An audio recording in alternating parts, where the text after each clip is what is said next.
राधे राधे दोस्तों, जय श्री कृष्णा। आज की इस वीडियो में मैं लेकर आई हूँ कार्तिक महात्म्य का 14वां अध्याय। राजा पृथु कहने लगे कि हे नारद जी, आप सर्वज्ञ हैं, इसलिए संतान की वृद्धि वाला तथा सब प्रकार के दुखों को दूर करने वाला व सुख देने वाला सर्व ईश्वरी अहोई देवी का व्रत तुमसे कहता हूँ।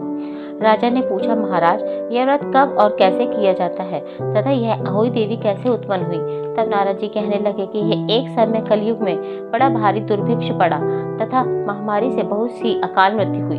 तब सब लोग एकत्रित होकर उस विपत्ति के निवारण का उपाय सोचने लगे। अंत में निश्चय कर कार्तिक कृष्ण सप्तमी को सबने व्रत रखा।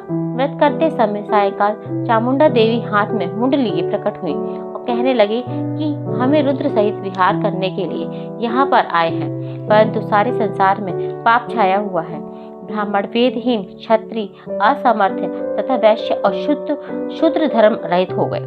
स्त्रियों ने पतिव्रत धर्म छोड़ दिया, इसलिए सब लोग अहोई देवी का व्रत करो। कार्तिक कृष्ण सप्तमी तथा अष्टमी को बाल व्रत और रोगियों को छोड़कर सबको यह व्रत करना चाहिए। सारे दिन भोजन न करके सायकाल अहोई देवी, जो कि मेरा ही नाम है, पूजन करना चाहिए। अपने मकान को गोबर और मिट्टी से लिपे, द्वार पर 4 रंगों काला, पीला, हरा और लाल से मेरी मूर्ति बनावे। अच्छे सुंदर पकवान बनाकर मेरी पूजा करे। तभी एक धीवर की स्त्री कहने लगी कि हे माता, हम नीच लोगों का कर्तव्य भी बतलाइए। तब देवी ने कहा कि तुम मेरे भक्त हो, सो हम तो सब लोग मेरा पूजन करके तेरी संतान को पूजेंगे तो उनकी पूजा सफल होगी, अन्यथा नहीं। मेरी पूजा के बाद कुम्हारिन तथा मालिन की पूजा होगी। ऐसा कहकर देवी अंतर्ध्यान हो गई।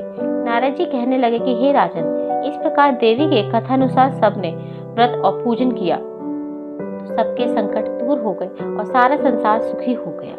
राजा पृथु ने श्री नारद जी से पूछा कि हे मुनि, कार्तिक मास तथा एकादशी तिथि सबसे उत्तम क्यों मानी गई है?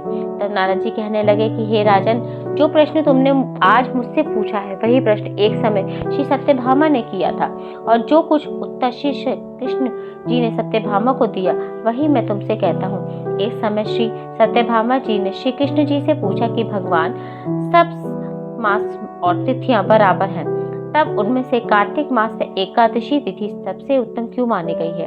तब श्री कृष्ण जी कहने लगे कि हे प्रिय, समुद्र का पुत्र शंख नाम वाला एक दैत्य था। वह दैत्य इतना बलवान था कि उसने इंद्रादि देवताओं को स्वर्ग से निकालकर उनका स्थान स्वयं ले लिया।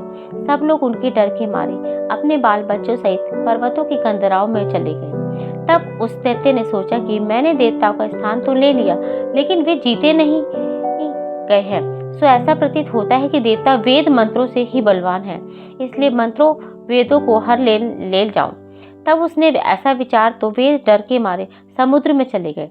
तब ब्रह्मादिक सब देवता संसार को वेदहीन समझकर भगवान विष्णु की शरण में गए और उनको जगाने के लिए नमस्कार कर सामग्रियों से भगवान का पूजन किया।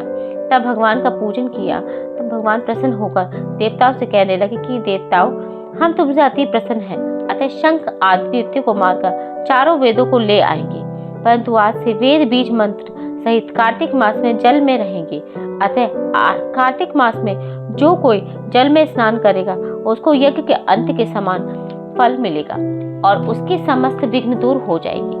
आप लोगों ने क्योंकि एकादशी के दिन हमको जगाया है, अतएव सब तिथियों में एकादशी अधिक मान्य होगी। कार्तिक तथा एकादशी के व्रत हमको अति प्रिय हैं। इतना कहकर भगवान मछली का रूप धारण कर विंध्याचल में निवास करने वाले कश्यप जी की अंजलि में आ गए।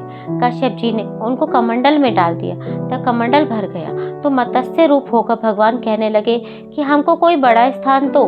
तब कश्यप जी ने उनको समुद्र में डाल दिया, तब भगवान समुद्र में भी कहने लगे। तब मत्स्य अवतार भगवान शंकासुर दैत्य को मारकर बद्रीनारायण के आश्रम पर आए। यहाँ आकर भगवान ने देवताओं से कहा कि हमने शंकासुर को मार दिया है।